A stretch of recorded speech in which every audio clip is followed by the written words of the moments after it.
গোসাই আপনারা ভালো আছেন তো? আমার কালী চরণ কথা নয়, খালি খালি ওর মধ্যে শুধু কালির জালিশ। বললেন যে ওরই নাম শুনতে চায় তারে কখনো ডাল দেওয়া যায়? আপনারা ধৈর্য ধরে বসে শুনলেন ওর মুখের কথা, আপনাদের ধৈর্যের একটা প্রণাম না করে আমি পারছি না। কারণ যার কাছে হরি কথা শুনবার জন্য আসে, খুলে বলি আপনাদের পাশে, তাহলে ডাল দেয় কি প্রকারে এই প্রশ্নটা আপনাদের কাছে জানাই। তবে ধৈর্য ধরে বসে ডালকে কেমন করে ছাড়াতে হয়, আর ওরে নিয়ে যে কেমন করে, যে পুকুরে একটু জল নাই সেইখানে কেমন করে চুমড়ি দিতে হয়, ধৈর্য ধরে বসেন। তারপরে ওরে নিয়ে দই শ্রাদ্ধ সব করবো, সপিণ্ডীকরণ করবো, আপনাদের হাতে দেবো, জন্মের মতো ওরে নিয়ে যাবো গয়াবে।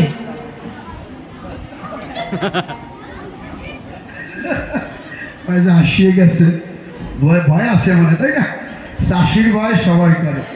এক ভদ্রলোক ঘরের থেকে টানি নিয়ে আসলো, বুঝলেন তো? গান শুনে ওনার খুব ভালো লেগেছে, তাই উনি ওই ভদ্রলোক নাম বলে নাই, 12 জন দামি লোক নাম না বলি ওই টাকা পাঠাই দিয়েছে, মানে উপহার দেবে, বুঝতে পারছেন?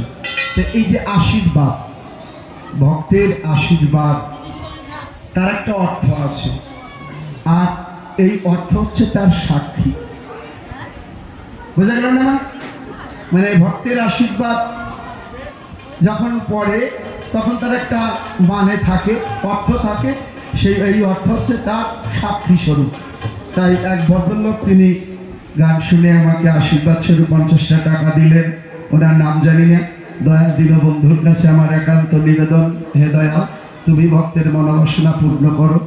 যে ভক্ত তোমার ভক্তকে আশীর্বাদ দান করতে পারে, সেই ভক্তকে তুমি কৃপা করে আশীর্বাদ দান করো, যদি তার মনোবাসনা পূর্ণ হয়। জয় জয় রাধা কৃষ্ণ প্রেমানন্দে, হরি হরি হরি হরি। না, একজন দেশে আপনারা কেউ দেবেন নাকি? না, যদি দেন আমি না নিতে পারি না, কাম ধরে করছি, আমার লজ্জা নাই। হরি বল হরি বল, এই গান শুনে পরে দেওয়া যায়। ওর কথায় কি বোঝা যায় আপনারা বলেন? তাই আমি কিছু বুঝি না, হরিনাম শুনবার জন্য তোমার কাছে আসছি। তো ও যদি কিছু না মানে যাওয়ার বেলায় কি গাইয়ে গেল, ঘর ভাঙবে তো আজ না হয় কাল, তা তোমার ঘর যে ভেঙেই যাবে, তা সেই ঘর নিয়ে এত নাড়াচাড়া করো কেন? হ্যাঁ, ও বোঝে না, আমার সোজে সব জায়গায় বসেন, এখন গান গাই, তারপর আলোচনার মধ্যে যাই। তবে একটা কথা, যারা সামনের দিকে আসেন, শুধু ভক্তমন্ডলী, আমার ভক্তিমতী মায়েরা, আপনাদের কাছে নিবেদন একটু এগিয়ে আসেন। পিছনে অনেক ভক্ত শ্রোতা মন্ডলী দাঁড়িয়ে আছে, তারা বসবার দাঁড়াবার জায়গা পাচ্ছে না। আপনারা এগিয়ে আসেন, তাহলে ওনারাও এগিয়ে আসবেন, জায়গাটা একদম পরিপূর্ণ হয়ে যাবে। এবার আসেন, এবার আসেন, আপনারা আর কি এবার আসেন, পিছনে অনেক সুতা দাঁড়িয়ে আছে।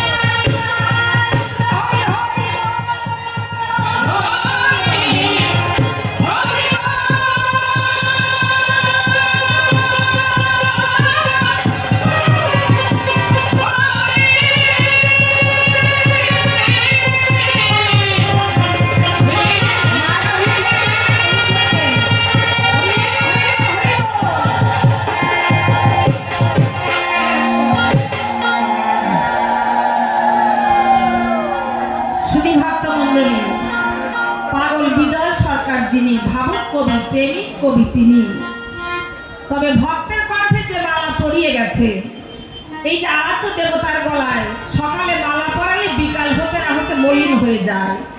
কবি ভক্ত কণ্ঠে যে মালা পরিয়ে দিয়ে গেছে, কি বলবো সবার কাছে, যতদিন পর্যন্ত এমনি ভাবে ভক্তবৃন্দ জগতে থাকবে ততদিন ভক্ত কণ্ঠে মালাবিহীন ভাবে দুলতে থাকবে, সে মালা কখনো মলিন হবে না। তাই কবি ভাবছেন, জগতে এলাম, দিনের দিনে দিন ফুরিয়ে গেল, কিছুই তো বুঝতে পারলাম না। তাই সেই দিন লক্ষ্য করে কবি যে গানটি গাইছেন, ওরে কি ভাবলাম কি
তোমার।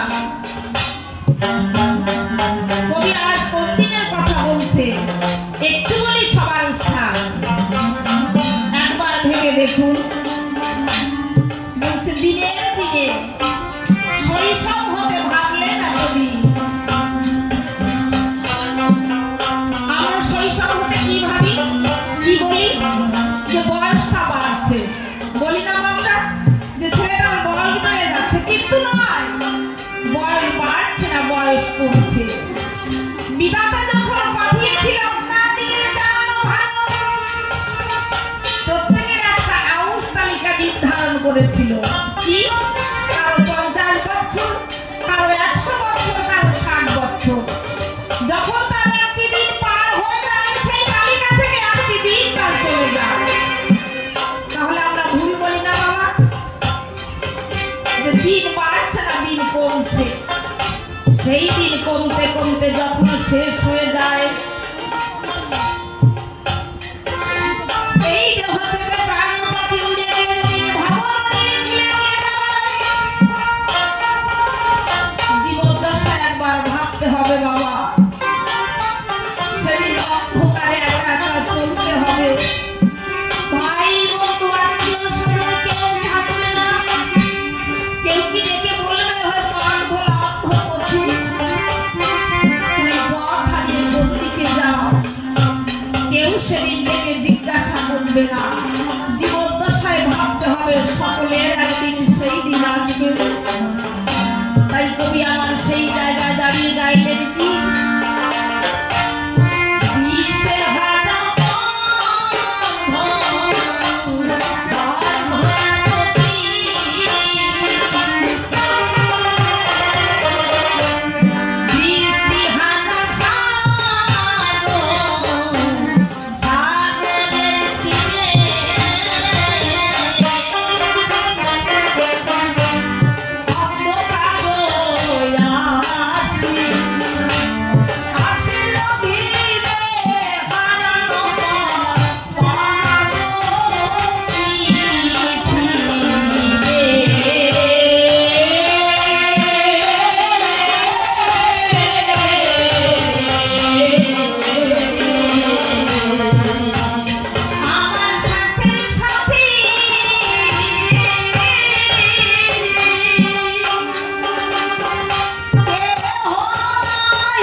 সকলের আগে নিত্যদিন আসবে। তাই কবি কি বলছে,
বিশ্বের প্রাণ, সৃষ্টি স্থিতি প্রলয়ের কারণ, প্রকৃতির এই ভাঙা গড়া নিয়ত ওঠা পড়া নিয়তির নিয়ম নির্ধারণ। দূরই নীল আকাশে তোমার করুণা ভাসে, রবি শশী হাসে দিবারাতি। হাসির বিচি মালা দলে তোমার জ্যোতির মানিক জলে, কানন তলে জোনাকিদের বাতি। মৃদু মন্দ গন্ধ বাহন এনে যায় তোমার আবাহন, ঝাড়ের পরে উঠেছে গীতালি। বাতাসই বাঁশের আগায় আলিঙ্গনে পরশ জানায়, আবেগ ভরা সনিদয় মিতালি।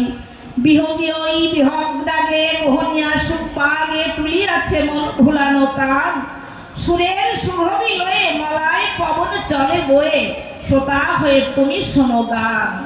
যাকে বন্দনা করে শেষ, মূল বক্তব্যে করিব প্রবেশ, যাব আমার কাল্পনিক ভূমিকায়। আজ শনিবারে কবি গান যারা হয়েছেন আগুয়ান, ধরে তাদের চরণ দুখান আমার ভক্তি পূর্ণ প্রণাম জানাই। এই মানুষকে প্রণাম দিলে সেই প্রণাম ঈশ্বরেই মেলে, প্রমাণ আছে শাস্ত্রের পাতায়। ঈশ্বরের যতক খেলা সর্বোত্তম নারায়ণ পূজাহার স্বরূপ, ছিল কবি চণ্ডীদাস, বলে গেছে সভা পাশ। শোনো রে মানুষ ভাই, সভার উপরে মানুষ সত্য, তাহার উপরে নাই। কি দিব আর পরিচয়, একথা যদি সত্য হয়, আসরে হেরি পুরুষ নারী যতজন, তাহার প্রেরিত মানব ছাড়া আর কেউ নন। প্রণাম করে তাদের ডানা পায়, যাব কাব্যের ভূমিকায়। তবে এখানকার যে কবিগান আমার পক্ষে একেবারে নূতন অনুষ্ঠান, ইতিপূর্বে এ আসরে আসি নাই কখন। তবে খুলে বলি সমাধান, আজকের যে কবিগান একটু বলি সভাপদ। দেখুন, আর নামটি আমার মায়ারানী সরকার, এ কথাটাও বলা দরকার। আমার কাব্যের পূজ্যপদ গুরুদেব যিনি হরলাল সরকার, তিনি গুরুপদে ভক্তি পূর্ণ প্রণাম জানাই। শুনবেন আমার কথা, সুর নয় বাড়ি বেশি দূর, এই বনগা শিয়ালদা লাইনে মসলন্দপুর। তবে খুলে বলি সবার ঠাই এ আসরে আসি নাই, কবি গানের বায়না পাই নাই। এবার বায়না পেয়েছি, কি বলবো আপনাদিগের কাছাকাছি। আমরা দুইজন এসেছি, আপনারা কথা নেবেন, পুত পবিত্র আশীর্বাদ আমার শিরে দেবেন, যাহাতে ভরে ওঠে আপনাদিগের আকাঙ্ক্ষিত প্রাণ। খুলে বলি সভ্য সভা স্থান, এই যে সুন্দর অনুষ্ঠান। তবে এই সুন্দর অনুষ্ঠান যারা আয়োজন করে, খুলে বলি আপনাদিগের ধারে প্রণাম জানাই তাদের চরণ পরে বারে বারে। কারণ যারা মহতি অনুষ্ঠান করে তারা তো সামান্য মানুষ নয়। তাই গোবিন্দর কাছে আমার প্রার্থনা রয়, হে গোবিন্দ, হে ঠাকুর, তুমি আবার কথা নিও। যারা অক্লান্ত পরিশ্রম করে, খুলে বলি তোমার ধারে এই ভক্তের আয়োজন করে, জন্ম জন্মান্তরে হেতু শূন্য কারণ শূন্য ভক্তি তুমি তাদের দিও। যাক, এ বন্দনা করে শেষ, মূল বক্তব্যে করিব প্রবেশ। এবার আমি আসল কথায় যাই। আমার বিপক্ষে আছেন যিনি, দাদা বলরাম সরকার গুণমণি, প্রণাম জানাই তারই রাঙা পায়। সে কালীচরণ নাম ধরে সবাই প্রশ্ন করে, আমাকে দিয়ে গেছে হরিচরণ গোস্বামীর ভূমিকায়। আপনারা বলুন দেখি, সেই ভূমিকা আমি কথা বলতে পারি নাকি? সে তো গোস্বামী সামান্য মানুষ নয়। প্রণাম জানাই তারই রাঙা পায়। ওহে গোসাই, তুমি আমার কথা নিও, থাকো তুমি যে দেশে, আমাকে ভালোবেসে আমার ঈদ আসনে বসে বসে ভক্তের মাঝে এসে তোমার কথাগুলি ভক্তের মাঝে সুন্দর করে তুমি বলে যেও। তারপরে দিয়ে ভাত তাকে করে কর্ণধার কাব্য সিন্ধু আজ হব পাক। তাই মায়া নাম দিয়ে বাদ করতে কাব্য রসার সাথ, এবার হরিচরণ গোস্বামী নাম ধরে সভাতে দাঁড়াই। সেটা প্রশ্ন করেছে, খুলে বলি আপনাদিগের কাছে পুনরায় আমি বলতে চাই, হরিনাম নিলে জগতে কি হয়? হরিনামে জগতের বা কি কল্যাণ হয়? কেনই বা হরিনাম নিতে হয়? বোকা, হরিনাম একবার করেই দেখো, হরিনাম নিলে যে কি হবে তবেই তুমি বুঝতে পারবে। তারপরে তার কাছে শুনতে পাই, সচিব নিমাই যিনি সংসার ত্যাগ করে সন্ন্যাস নিয়ে চলে গেলেন তিনি। নিত্যানন্দ মহাপ্রভু যিনি সংসার করেন তিনি। তাই সংসারে থাকে যারা আর সংসার ত্যাগ করে যায় যারা, তুমি খুলে বলবো স্পষ্ট, ত্যাগ আর ভোগের মধ্যে কোনটা হবে শ্রেষ্ঠ? রামকৃষ্ণ গৌরাঙ্গ যারা এলো, আপনাদেরকে জানানো ভালো, রাম সীতাকে নিয়ে বনে চলে গেল, আর কৃষ্ণ ভগবান যিনি ব্রজবাসীদের কাদায়ে দ্বারকা মথুরায় চলে গেলেন তিনি। গৌর হরি যখন এলো, মা বউকে কাদায়ে সন্ন্যাস নিয়ে চলে গেল। শাস্ত্রে করেছে মানা, কলিযুগে কখনো সন্ন্যাস হবে না। সচিব নিমাইয়ের কেন সন্ন্যাস দেখতে পাই? তুমি আমার কথা নেবা, আমি ভালো বুঝি না, আমাকে ভালো করে বোঝাইয়ে দেবা, এতেও তার মন সারে নাই। তার মুখে আরো শুনতে পাই, 16,000 রমণী যারা চোখের জলে ভেসে কাঁদে তারা। তুমি আমার কথা নেবা, এই যে এত কাঁদানোর প্রয়োজন আছে কি? এত কাদায় এসে যায় কি কারণ? তারপরে তার মুখে আরো একটা প্রশ্ন শুনতে পাই, খুলে বলি আপনাদিগের ঠাই। সে একটা বিক্ষিপ্ত প্রশ্ন দিয়ে যায়, কয় কোন শাস্ত্রে লেখা আছে? খুলে বলো তুমি আমার কাছে। তবে ও কালীচরণ, তুমি কয়খান শাস্ত্র পড়ছো বাবা? কথা নেবা, তুমি একটা শাস্ত্রের নাম বলে যাবা। কয় কোন শাস্ত্রে লেখা আছে? একটু বলি আপনাদিগের কাছে। পাগল রাজেন সরকার যাচ্ছেন কোথায়? ঢাকায় গান গাইতে। গান গাইতে যাওয়ার সময় দুইজন তো যেতে হয়।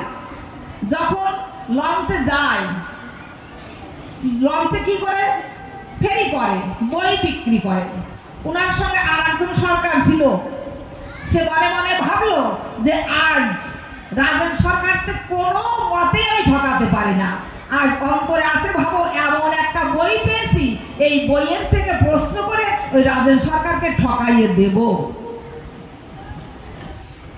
মোরা সরকার যখন গান গাইতে গেছে, আসলে গিয়ে প্রশ্ন করছে, প্রশ্ন করে যখন নেমে আসছে, এবার তার গোসাই আসলে উঠছে। তার গোসাই আসলে উঠেই আমি ডাক দিয়ে বলছে, বাবা মনোহর, কথা নেবা একটু ভালো করে শুনিয়ে যাবা। তুমি তো বই পড়ে ভাবছো আজ যে এমন বিক্ষিপ্ত প্রশ্ন করব, রাজেন সরকারকে হারাইয়ে দেব। তা তোমার কত জন্মের আগে খুলে বলি তোমার পুরো ভাগে যে ওই প্রশ্ন আর ওই প্রশ্নের জবাব কতবার আমার হয়ে গেছে তা তোমার জানা নাই। কোন শাস্ত্রে লেখা আছে বিক্ষিপ্ত প্রশ্ন ঠেকাই দিয়ে ঢুকতে হয় আর ঢুকাই দিয়ে বের হতে হয়। তবে অন্তরে করি ধারণা, প্রথমবার আমি প্রশ্নের জবাব দেব না, কথা নেবা, তুমি এসেই তোমার প্রশ্নের জবাব দিয়ে যাওয়া, দেখিও কি জবাব দেয়। যাক, এই প্রশ্নের দিকে আর বলবো না। তবে অন্তরে করি ধারণা, সে যা প্রশ্ন করে গেছে একেবারে কম না। আমার মনে হয় ওর যদি জানা থাকতো আরো মনে হয় না দিয়ে যেত না। এই কয়েকখান মনে হয় লিস্ট করে নিয়ে আসছে। ও লক্ষ্মী ছাড়া প্রথমেই ডাল দিয়ে যায়।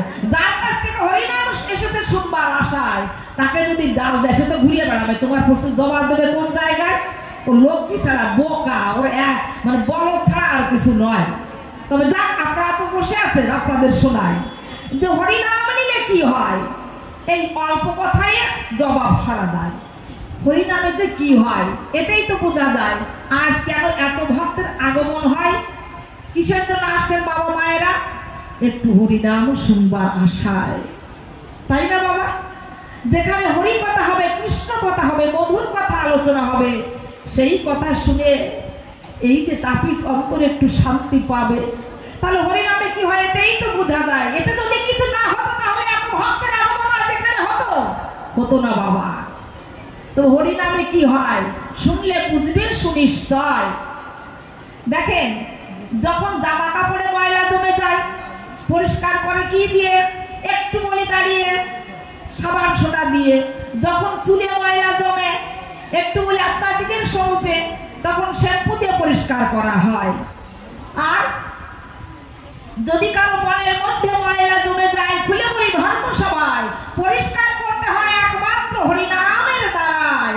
তাই আনন্দ হল ভাই ভক্ত বলে চাঁদ বলতে একবার বলুন হরি হরি, হরি বল, হরি বল। তাই শাস্ত্রে কি বলছে? চেত দর্পণ মার্জন ভব মহাদাবাগ্নি নির্বাপন সেও কৈরব চন্দ্রিকা বিতারণ আনন্দাপুদিবর্ধন। চেত দর্পণ মার্জন, আমাদের চিত্তে মনের মধ্যে ময়লা জমলে হরিনামের দ্বারা পরিষ্কার করা হয়। আর মুখে যদি কালি লেগে যায় বাবা দর্পণ দেখে পরিষ্কার করতে হয়। এটা কেমন হয়? আকাশে অন্ধকার, আকাশে যখন চন্দ্র উদ্ভাসিত হয়, এক চন্দ্র যখন উদ্ভাসিত হয় সমস্ত অন্ধকার দূরে গিয়ে সমস্ত পৃথিবীটা আলোকে আলোকিত পূর্ণ হয়। তা কেউ যদি হরিনাম করে বসু দেয়, তার অন্ধকার জীবনটাকে আলোকে পরিপূর্ণ করে দেয়, মিথ্যা নয়। দেখুন, কারো মনে যদি অশান্তি হয়, ভাইয়ে ভাইয়ে গন্ডগোল লেগে যায়, পিতা পুত্রের গন্ডগোল হয়, স্বামী স্ত্রীর মধ্যে দ্বন্দ্ব হয়, কোনো কিছুতে শান্তি হয় না। বসে শুনুন, শুনিত না, নিরালে বসে আহাত্ম দেবতার পাশে নয়ন জলে ভেসে ভেসে একটু হরিনাম করবেন, দেখবেন জগতের সমস্ত জ্বালা ধুয়ে গেছে। হয় না? কেউ করে দেখবেন, বাস্তব কথা, সত্য কথা বলছি। হরিনাম যদি কেউ করতে পারে, একটু বলে আপনার দিকে ধারে, সমস্ত অন্ধকার দূরে যেতে পারে। কথা মিথ্যা নয়। এই যে সুন্দর কথা মনে পড়ে যায়, হরিনামের দ্বারা কি হয়। দস্যু রত্নাকর ছিল, সে মরা মরা জপতে জপতে খুলে বলে আপনার দিকের সাক্ষাতে মহা বাল্মীকি হয়েছিল। অহল্যা পাশারি ছিল, রাম পদস্পর্শে সে মানবী হয়ে উদ্ধার হয়ে গেল। আর হরিনাম কর্তকে ব্রহ্ম হরিদাস খুলে বলে আপনার দিকের পাশ 3 লক্ষ বার হরিনাম জপ করে বসুধায়। একদিন অদ্বৈত মহাপ্রভু যিনি ডেকে বলছেন, তিনি, হরিদাস খুলে বলো তুমি আমায় 3 লক্ষ বার হরিনামের আছে কি প্রয়োজন? হরিদাস ডাক দিয়ে বলে, তাই শ্রবণ করো গোসাই, আমি খুলে বলি এখন 1 লক্ষ বার হরিনাম করি এই জগজ্জীবকে শান্তি দেবার আশায়, আর 1 লক্ষ বার হরিনাম করি খুলে বলি তোমার বরাবরই যার জন্য এসেছি ধরায় তাকে শান্তি দেবার আশায়, আর 1 লক্ষ বার হরিনাম করি নিজে শান্তি পাওয়ার আশায়। আমরা বাবা 1-2 বার হরিনাম করেই বিরক্ত হয়ে যায়, আর সে 3 লক্ষ বার হরিনাম করে, শুধু নিজের জন্য নয়। যখন তার হরিনামে জগৎ আকাশ বাতাস মুখরিত হলো, বিধর্মী যারা ছিল রামচাঁদ খান নাজির কাজীর কাছে গিয়ে নালিশ জানালো যে কাজী কথা নেবেন, ওই হরিদাসের মুখে হরিনাম বন্ধ করে দেবেন, আমরা হরিনাম শুনতে পারি না, হরিনামে জ্বালাতন হয় মন। এই কথা শুনবার পরে কাজী ডেকে বলল, তাদের ধারে অন্তরে আছে ভাবো, আমি লোকহিরাকে ডেকে ওই হরিদাসের মুখ দিয়ে হরিনাম বন্ধ করব। কাজী তখন লোক পাঠায়, কোথায়? লোকহিরার বাড়ির গায়ে। লোকহিরাকে ডাক দিয়ে কয়, কথা নেবে, হরিদাসের মুখে হরিনাম বন্ধ করে দেবে। লোকহিরা করেছে বর্ণনা, কত মুনি ঋষিদের ধ্যান ভাঙাই, তবে এক ঋষিতে আমি ওই হরিদাসের হরিনাম বন্ধ করে দেব, অসুবিধা হবে না, এখানে বসে কথা বলবেন না। কাজলা সেই রাস্তাটা নিয়ে যখন সন্ধ্যা নাই সেই কথা সভায় টানি। লোকহিরা কি করেছে?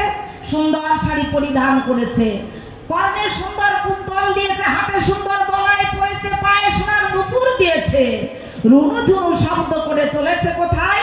হরিদাসের গুহায়। হরিদাস তো নামের মালা নিয়ে আছে। ওই সময় যখন নুপুরের ধ্বনি শুনতে পেল, হরিদাস চিন্তা করলো, হাইতে মধুর বৃন্দাবন থেকে রাধারানী এসেছে বুঝি হরিনাম শুনবার আশায়। হঠাৎ শুনতে পায় রতিং দেহি রতিং দেহি রতিং দেহি বলে করেছে উচ্চারণ, রতি ভিক্ষা চাই। লোকহিরা ডাক দিয়ে কয় যে রতি দাও, রতি ভিক্ষা চাই। হরিদাস করেছে বর্ণনা, এখন তো রতি দেওয়া সম্ভব না, খুলে বলি তোমার কাছাকাছি নামের মালা নিয়েছি, নাম জপা যখন শেষ হবে তবেই তুমি রতি পাবে। এই কথা যখন বলেছে, লোকহিরা বসে আছে যে যখন নাম জপা শেষ হবে তখন তো রতি দেবে।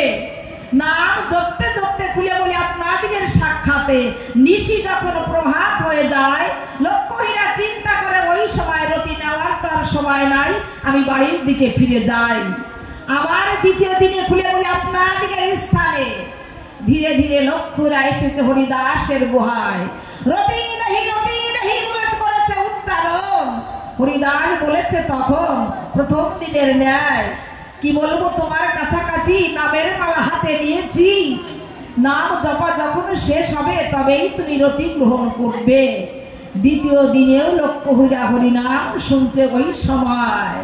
দ্বিতীয় দিনে হরিনাম শুনতে শুনতে কি বলো আপনাদের সাক্ষাতে লোকহিরা ভাবছে ওই সময়, এই যে মুনি এই রূপ জৌলস চায় না, উনি কত মুনি ঋষিদের ধ্যান ভাঙায়, কোন মনির সন্ধান করছে উনি, অন্তরে আছে ভাবো আমিও সেই মনির সন্ধান করব। দেখেন বেশি সময় লাগলো না, মাত্র 2 দিন রতি গ্রহণ করবার আশায় গেল, হরিনাম শ্রবণ করলো, মনের মধ্যে তার আন্দোলন সৃষ্টি হলো যে এই রূপ জৌলার দেখায় কত মুনি ঋষিদের আমি ধ্যান ভাঙায় দেয়, আর এই যে সাধারণ হরিদাস খুলে বলি আপনাদের পাশ, এ তো আমার কথা শুনতে চায় না কখন। দ্বিতীয় দিনে ফিরে চলে যায়। তৃতীয় দিনে আসবার সময় চিন্তা করে ওই সময়, হায় রে এই দেশে গেলে পরে চিন্তা করে অন্তরে যে ওই মুনির কাছ থেকে ওই মনির সন্ধান পাওয়া যাবে না। তখন লোকহিরা করেছে ধারণা যে এই সুন্দর অলংকার সুন্দর শাড়ি সব খুলে ফেলে বৈদিক বসন করে যেতে হবে মুনির গুহায়। তখন বৈদিক বেশ ধারণ করে খুলে বলি আপনাদের ধারে চলেছে হরিদাসের গুহায়। আজ আর কোনো কথা কয় না, বসে শুনলে জ্ঞানী জনা বসে বসে হরিনাম শ্রবণ করে ওই সময়। হরিনাম শুনতে শুনতে কি বলবো আপনাদের সাক্ষাতে গভীর নিশীথে নয়ন জলে ভেসে ভেসে পড়ে গেল হরিদাসের পায়। ডাক দিয়ে জানায়, গোসাই জীবনে কত পাপ করেছি তাও তো আমার জানা নাই। তুমি আমার কথা নেবে, তোমার এই রাঙা চরণ আমাকে আশ্রয় দেবে, তোমার চরণে আমাকে ক্ষমা ভিক্ষা করবে। এই কথা যখন বলেছে, হরিদাস মনে মনে ভাবছে, হায় রে ঠাকুর, হরিনাম করে আমার মানব জীবন হয়তো ধন্য হলো। যাদের মহাবিশাল কহিরা সারা জনম ভরে সে পাপ কর্মে লিপ্ত নয়, আজ 3 দিবস হরিনাম শুনবার পরে চিন্তা করে হিয়ায় হরিনামের মধ্যে কি রয়। সেদিন থেকে লোকহীনা মহাবৈষ্ণবী হয়ে দিবানিশি হরিনাম করে বেড়ায়। আনন্দ হলো ভারী, ভক্ত করে চাঁদ বদলে একবার বলুন হরি হরি। হরির ধ্বনি উলুধ্বনি দিয়ে সর্বদল ভগবান সেখানে সূক্ষ্মকারে থাকতে পারে, মিথ্যা নয় কখন।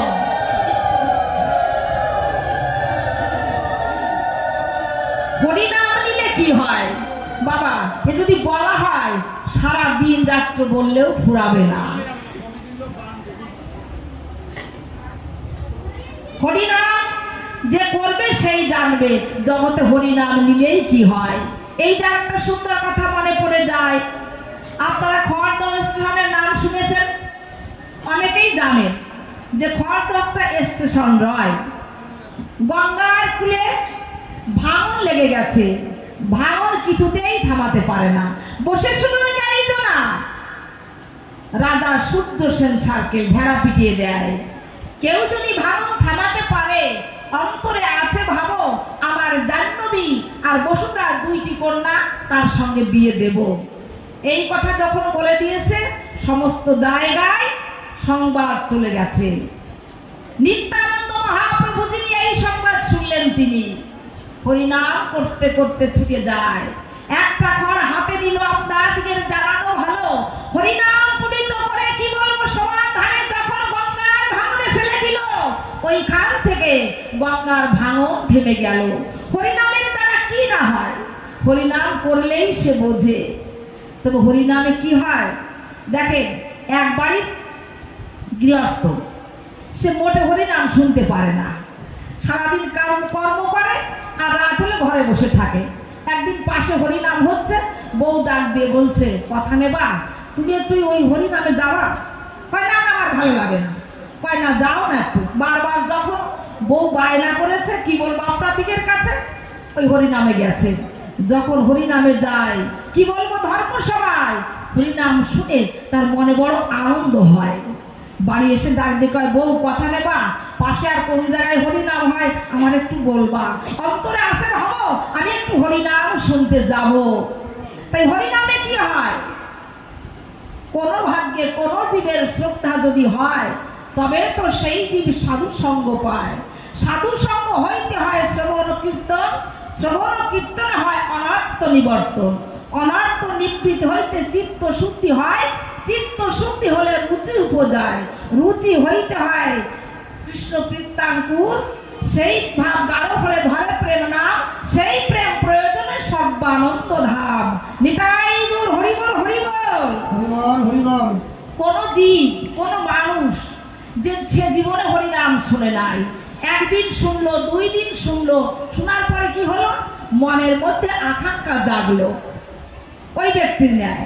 কোন ভাগ্যে কোন জীবের শ্রদ্ধা যদি হয়, আগে তার শ্রদ্ধা হবে, ভক্তি হবে। সাধু সঙ্গ করতে করতে কি হয়, কোন ভাগ্যে কোন জীবের শ্রদ্ধা যদি হয়, তবে তো সেই জীব সাধু সঙ্গ হয়। সাধু সঙ্গ হইতে হয় শ্রবণ কীর্তন, শ্রবণ কীর্তন হয় অনর্থ নিবর্তন।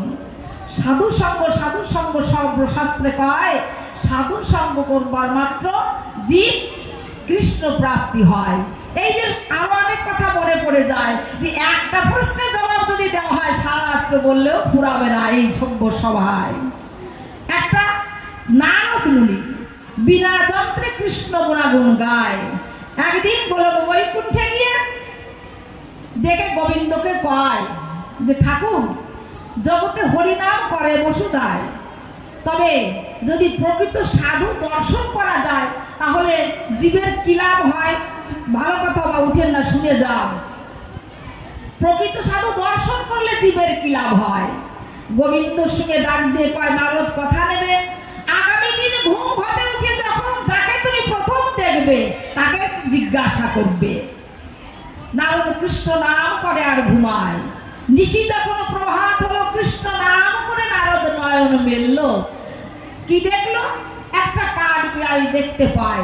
ছুটে গিয়ে কাঠ বিড়ালিকে ডেকে কয়, কাঠ বিড়ালি তুমি কি বলবে জগতে প্রকৃত সাধু দর্শন করলে জীবের কি লাভ হয়? যখনই ডেকে পায় কাঠ বিড়ালি ছটফট করে ওইখানে মারা যায়। নারদ ভাসিয়া চোখের জলে বলে, হে কৃষ্ণ নীলদলে, তোমার কথা মতো কাঠবিড়ালিকে যখনই জিজ্ঞাসা করেছি খুলে বলি তোমার কাছাকাছি, ওইখানে কাঠবিড়ালি মারা যায়। জীব হত্যা পাপে লিপ্ত হয়েছে, খুলে বলি তোমার কাছাকাছি। নারদ চোখের জল ফেলায়। কৃষ্ণ করে বর্ণনা, এতে তোমার কোনো পাপ হবে না। আমি তো তোমায় বলে দিয়েছি, যাও আগামী দিন আবার তুমি ঘুম হতে উঠে যাকে দেখবে তাকেই তুমি জিজ্ঞাসা করবে। দ্বিতীয় দিন নারদ দেখতে পারে, খুলে বলে আপনার দিকের ধারে একটা গোবৎস দাঁড়িয়ে রয়। গাভীর বাচ্চা যখন দেখতে পেল, নারদ ছুটে গিয়ে জিজ্ঞাসা করলো, ওহে গাভী বৎস, তুমি কি বলতে পারো প্রকৃত সাধু দর্শন করলে জীবের কি লাভ হয়? প্রথম দিনের ন্যায় যখনই জিজ্ঞাসা করেছে, কি বলবো আপনাদের কাছে, গাভী বৎসটিও মারা যায়। নারদ ভাবছে, হায় রে হায়, জগতে গোহত্যা মহাপাপ। এই গোহত্যা পাপ আমি গ্রহণ করেছি। গোবিন্দের কাছে ছুটে যায়। যখন সমস্ত কথা জানায়, গোবিন্দ ডাক দিয়ে কয়, নারদ আমি করি মানা, তোমার এতে কোনো পাপ হবে না। তবে কথা নেবে 1 বৎসর পরে খুলে বলি তোমার ধারে যাকে তুমি দর্শন করবে তাকেই জিজ্ঞাসা করবে।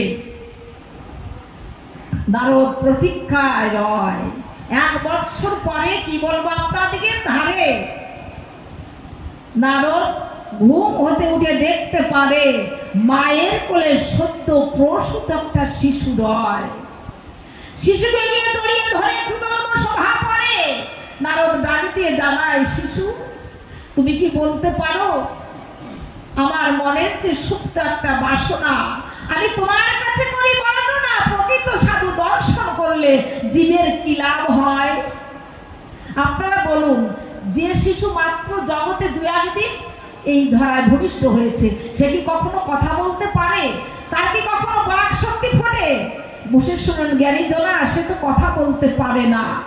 নারদ যখনই জিজ্ঞাসা করেছে কি বলবে আপনাদের কাছে, ওই শিশু বাক ফুটিয়ে ডেকে বলছে, নারদ আমি তোমায় বলতে পারি জগতে প্রকৃত সাধু দর্শন করলে জীবের কি লাভ হয়। খুলে বলি তোমার বরাবরই। তুমি যে প্রথম কাঠবিড়ালিকে জিজ্ঞাসা করেছিলে, খুলে বলি তোমার স্থলে সেই কাঠবিড়ালি ছিলাম আমি। তুমি না একজন প্রকৃত সাধু। আমি কাঠবিড়ালির জন্ম পেয়ে তোমার মতো সাধুকে দর্শন করেছিলাম। তোমার মতো সাধু দর্শন পেয়ে কাঠবিড়ালির জন্ম পরিত্যাগ করে আমি, তুমি যে দ্বিতীয় দিনে গোবৎসটিকে জিজ্ঞাসা করেছিলে, সেই গোবৎস ছিলাম আমি। গোবৎস রূপে আমি খুলে বলি তোমার স্বরূপে পেয়েছিলাম তোমার দর্শন। তোমার দর্শন পেয়ে আমি বলি দাঁড়িয়ে গোবৎস জন্ম পরিত্যাগ করে এবার এসেছি সাধের মানব কুলে। স্রষ্টার শ্রেষ্ঠ জীব হলো মানব জীব। এই মানব জন্ম পেয়ে তোমার মতো সাধুর দর্শন করে খুলে বলি তোমার ধারে। নারদ একবার ভালো করে শোনো, প্রকৃত সাধু দর্শন করে জীবের কি লাভ হয়। আমি তোমার মতো সাধুর দর্শন পেয়ে আমি বলি দাঁড়িয়ে আমি চলে যাচ্ছি সেই বৈকুণ্ঠে, যেখানে গেলে জীবের আর আসা যাওয়া করতে হয় না।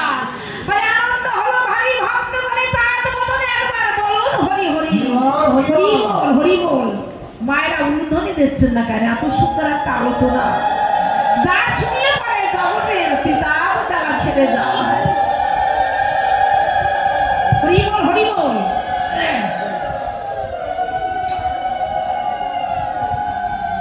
সকলে জমাট বেঁধে গেছে না।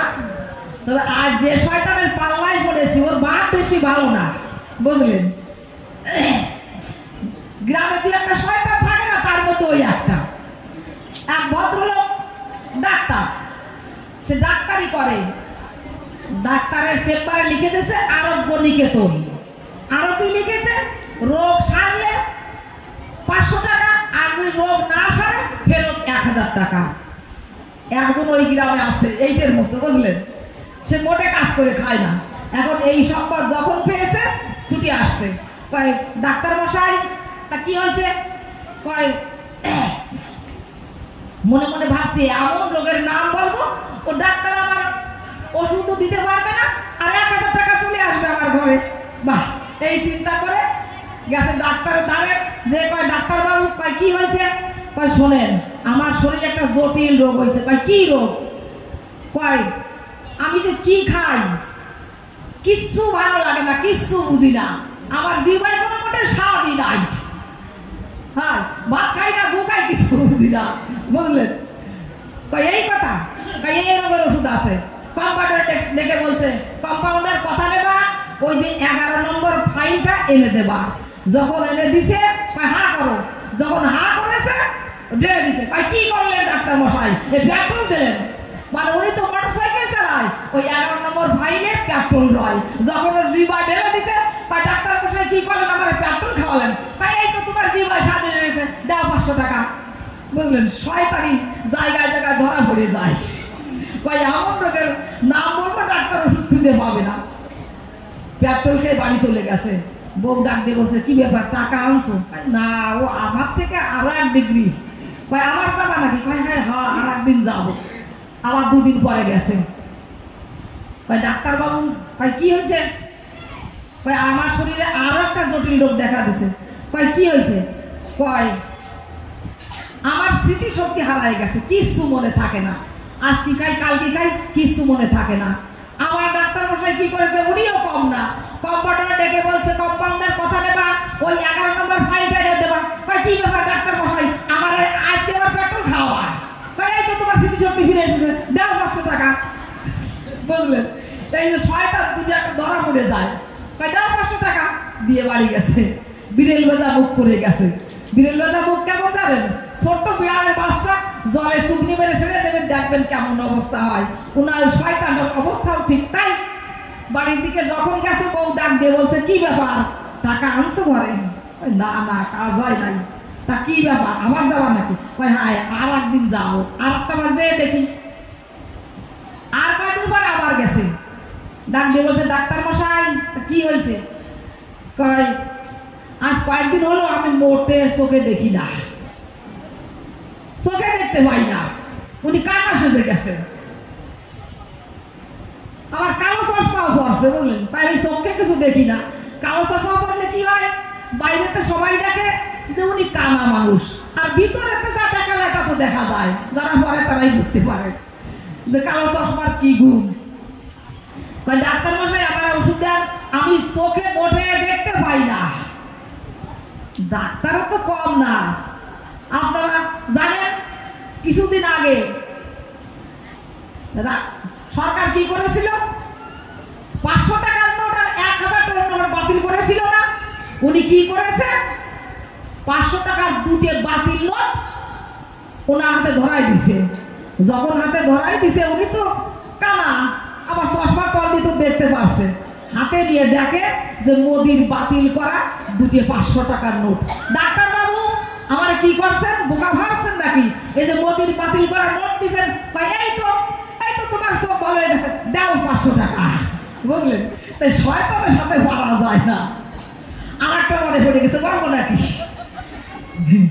একজনের নাম কি, নামটা আর বাড়িয়ে, আমাদের এমনি ভালো চাকরি জানে, উঠে দেবো নাকি? আর বাড়িয়ে, বুঝলেন? তার নাম হলো আর বাড়িয়ে। উনি এই দলের একজন। এখন কলেজের একজন প্রিন্সিপাল এটা যাচ্ছে, ডাক দিয়ে বলছে বিআই মশাই দাঁড়ান। উনি ভাবে কি ব্যাপার, আমার বিআই কয় কেন? আমার এই 14 পুষ্টির মধ্যে কোনো ভাই বোন নাই, আমার কোনো ছেলে মেয়েও বিয়ে দেয় নাই, আমার কোনো ভাই বোনও বিয়ে দেয় না, আমার বাচ্চা কাচ্চা ছোট ছোট, আমার বিআই কয় কেন? কয় এই মশাই তুমি আমার বিআই কয় কেন? কয় কেন? তোমার বাড়ি আমার গাই বিয়েছিল না, এই সম্বন্ধে তুমি আমার বিয়াই হও। বুঝলেন, ওনার বাড়ি ওনার গাই বিয়েছে, তার জন্য ওনার বিয়াই হয়। তো অন্তর করি ধারণা, গল্প বেশি বলবো না, অনেক প্রশ্ন আছে, কি বলবো আপনাদের কাছে। সংসার ত্যাগ করে শশীর নিমাই কেন চলে যায়? শশীর নিমাই যদি সংসার ত্যাগ করে না যেত, তাহলে মনুবাদী ব্রাহ্মণ যারা ছিল জগতে ভক্তির ভাবটা তারা উড়াই দিয়ে অভক্তিতে জগৎটা ভরে দিতে লাগলো। এই দৃশ্য দেখার পরে শশীর নিমাই চিন্তা করে অন্তরে, কলির জীব উদ্ধারিতে মা ডেকে বলি তোমার সাক্ষাতে আমাকে বিষ্ণু সন্ন্যাস করতে হবে গ্রহণ। শশীর নিমাই বিষ্ণু সন্ন্যাস গ্রহণ করেছিল, সেটা তার আসল সন্ন্যাস নয়। খুলে বলি ধর্ম সভায় কলির জীব উদ্ধারিতে তাকে সন্ন্যাস গ্রহণ করতে হয়। কয় মা রে কাবাইয়ে যায় কেন? হ্যাঁ, মা যদি তাকে আদেশ না দিত, নিমাই কখনো সন্ন্যাস নিতে পারত? মা আদেশ দিয়েছিল, তাইতে তার সন্ন্যাস নিতে হয়েছিল। মাকে কি কয়, ও মা আমি যদি তোমার ঘরের ছেলে থাকি মা, এই জগতের মানুষ আমাকে চিনবে কয়জন? যখন সন্ন্যাস নিয়ে চলে যাব মা, তখন কি করব জানো? দেখেন, কেউ যদি সন্ন্যাসী দেখতে পারে তার মনটা কি হয়? পড়ে যায় সন্ন্যাসের চরণ পড়ে। এখানে যদি কেউ কোনো ভালো সন্ন্যাসী আসে, অনেকেই দেখবেন তার চরণে গিয়ে প্রণাম করবে, কিন্তু একজন যদি গুন্ডা আসে, একজন ডাকাত আসে, এখান থেকে লোক সব ভয়ে পালাবে। পালাবে না বাবা? সব পালায় যাবে। তাই শশীর নিমাই ডেকে বলছো মা, সন্ন্যাসী বুদ্ধে মনে করিবে নমস্কার, খণ্ডিবে জীবের দুঃখ পাইবে নিস্তার। সন্ন্যাসী দেখলে মানুষ কি করে? খুলে বলি সভাতলে তাকে প্রণাম করে। তাই ডেকে বলছো না, আমি যখন সন্ন্যাস নিয়ে যাব, কলির জীব আমাকে সন্ন্যাসী ভেবে প্রণাম করবে, আমি তাদের উদ্ধার করে দেব। কলির জীব উদ্ধারিতে খুলে বলি তোমার সাক্ষাতে শশীর নিমাইকে সন্ন্যাস নিতে হয়। এর অনেক বড় আলোচনা, রাত তো অনেক হয়ে গেছে, অনেকের মন উচাটন হয়ে যাচ্ছে বাড়ির দিকে যাওয়ার জন্য। তবে বৃন্দাবনে ব্রজবালারা তারা কাঁদে কিসের আশায়? দেখুন, বৃন্দাবনের যে ভক্তি, মাধুর্য ভক্তি, আর দ্বারকায় ঐশ্বর্য ভক্তি। কৃষ্ণ ভগবান যিনি বৃন্দাবন ত্যাগ করে চলে গেলেন তিনি। তবে শাস্ত্রে কি লেখা আছে একটু বলে আপনাদের কাছে। বৃন্দাবনে দ্বিভুজ কৃষ্ণ নরকদাপি চতুর্ভুজ, বৃন্দাবন পরিত্যাজ্য পাদমেকম নগচ্ছামি। ওই যে কৃষ্ণ এক পদভূমিও বৃন্দাবন ত্যাগ করে যায় না। বসে শুনুন জ্ঞানীজনা, তবুও শ্রীমতী রাধারানীর কেন 100 বছর বিরহ হয়? সে কেন 100 বছর কেঁদে বেড়ায়? ভক্তের মান রাখিতে খুলে বলে আপনাদের সাক্ষাতে ভগবানকে বৃন্দাবন ত্যাগ করে যেতে হয়। কৃষ্ণ ভগবান যিনি চন্দ্রাবলীর গৃহে গেলেন তিনি। রাধারানী বাসন সজ্জা করে রয়। যখন নিশি প্রভাত হয়ে যায় চিন্তা করে ওই সময়, কৃষ্ণ এলো না কেন আমার বাসনের গায়ে? বান বৃদ্ধ করঙ্গিনীর ন্যায় খুলে বলি ধর্মসভায় রাধারানী গোবিন্দকে খুঁজিয়া বেড়ায়। শ্রীরামকে দাঁড়িয়ে রেখে খুলে বলি আপনাদের সম্মুখে গোবিন্দ চন্দ্রাবলীর কুঞ্জে যায়।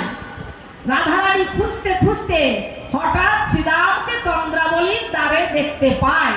শ্রীরামকে ডাক দিয়ে কয়, শ্রীরাম তুমি আমার কথা নেবে, আমাকে খুলে বলবে আমার গোবিন্দ কি এখানে রয়? শ্রীরাম ডাক দিয়ে কয়, হ্যাঁ শ্রীমতী, গোবিন্দ এখানেই রয়।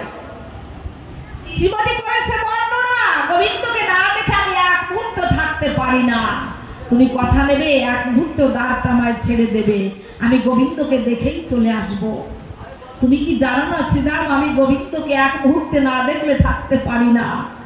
শ্রীরাম করেছে বর্ণনা, গোবিন্দের আদেশ ছাড়া আমি দ্বার ছাড়তে পারবো না। গোবিন্দের তো আদেশ নাই।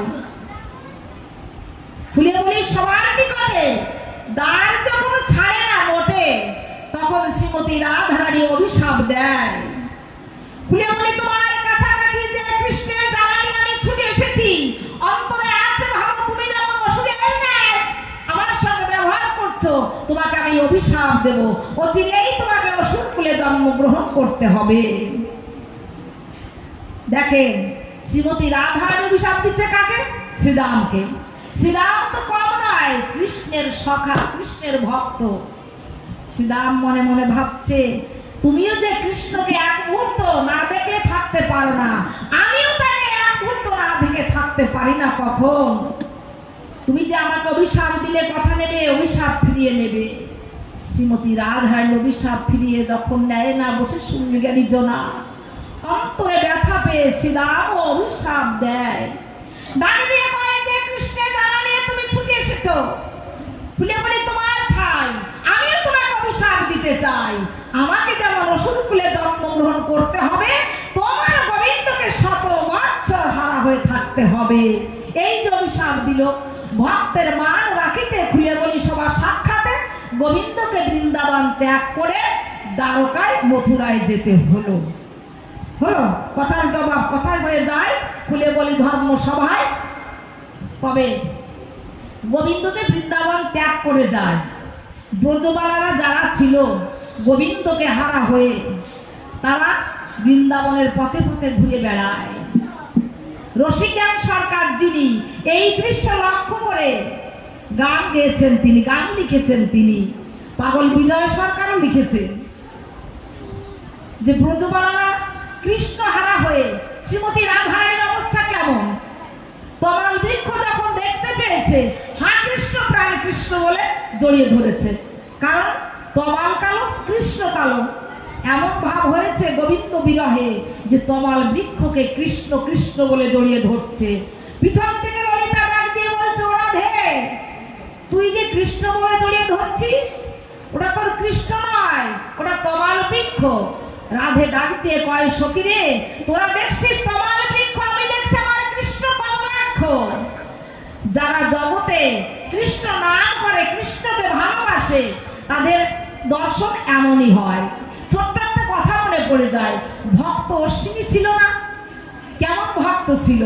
যখন কলার পাতা কাটতে গেল, সমস্ত জায়গায়, সমস্ত কলার পাতায় শুধু হরিকে দর্শন করলো।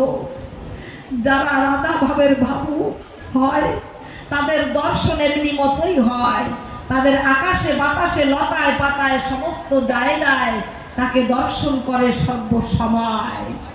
এই যে রাধা ভাব আর অশ্বিনীর ভাব একই ভাব হয়। তাই বৃন্দাবনের অবস্থা কেমন ছিল সেই দৃশ্য লক্ষ্য করে খুলে বলে আপনার দিকের ধারে পাগল বিজয় সরকার যে গানটি গেয়েছিল সেই গানটি শোনায়। বাড়ি দেন।